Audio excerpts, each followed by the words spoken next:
അസഹിഷ്ണുതയും നമ്മെ എപ്പോഴും വേട്ടയാടിക്കൊണ്ടിരിക്കുകയാണ്.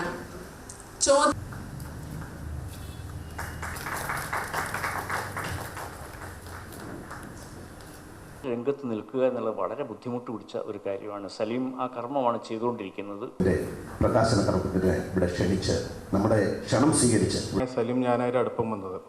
അതിനുശേഷം ഒരുപാട് ഇന്ത്യയുടെ വ്യത്യസ്തമായ മേഖലകളിൽ സലീം എൻ്റെ കൂടെ യാത്ര ചെയ്യുകയും പാടുള്ളൂ എന്ന് വ്യവസ്ഥയിലല്ലോ, പതിച്ചു വന്നിട്ടില്ലല്ലോ. അപ്പോഴായിരിക്കും വിദ്യാർത്ഥികൾ വരിക, ചിലപ്പോൾ അപ്പുറത്ത് തൊഴിലാളികൾ വരും, മറ്റു പല ആൾക്കാരും വരും, അവർ അക്രമാസക്തരാകും.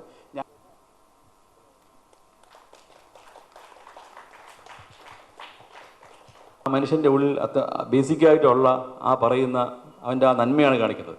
സമയത്ത് ഭക്ഷണമോ ട്രീറ്റ്മെൻറ്റുകളോ എടുക്കാതെ മനുഷ്യനാണ്. ഈ ക്യാമറയുടെ പിന്നിൽ നിൽക്കുമ്പോൾ ഇവിടെ പണ്ട് രാഷ്ട്രീയ കൊലപാതകം എന്ന് പറഞ്ഞ് അത് സലീം ആ പുസ്തകത്തിൽ വിവരിച്ചിട്ടുണ്ട്. ഒരാൾ കൊല്ലപ്പെട്ടു, ഒരു യുവാവ് കൊല്ലപ്പെട്ടു അവൻ്റെ വീട്ടിൽ. അത് കഴിഞ്ഞതിന് ശേഷം അത് സലീമിനെ അവിടെ പോയപ്പോൾ തന്നെ വളരെ മാനസിക സംഘർഷമായിരുന്നു. അയാളുടെ വീട്ടിലെ അവസ്ഥ അതൊക്കെ ക്യാമറയിൽ പകർത്തുന്നത്. കാരണം മന്ത്രിയൊക്കെ സന്ദർശിച്ചപ്പോൾ അങ്ങോട്ട് പോകേണ്ടതായിട്ട് വന്നു.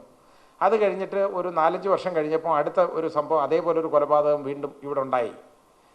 അപ്പോഴാ സലീം ഫോട്ടോ എടുക്കാൻ ചെല്ലുമ്പോഴാണ് അറിയുന്നത് അന്ന് കൊല്ലപ്പെട്ട ആ ചെറുപ്പക്കാരൻ്റെ സഹോദരനാണ് ഇപ്പം മരിച്ചേക്കുന്നതെന്ന്. ഗ്രന്ഥകാരനായ ശ്രീ PP സലീം, ശ്രീ MR കുമാർ,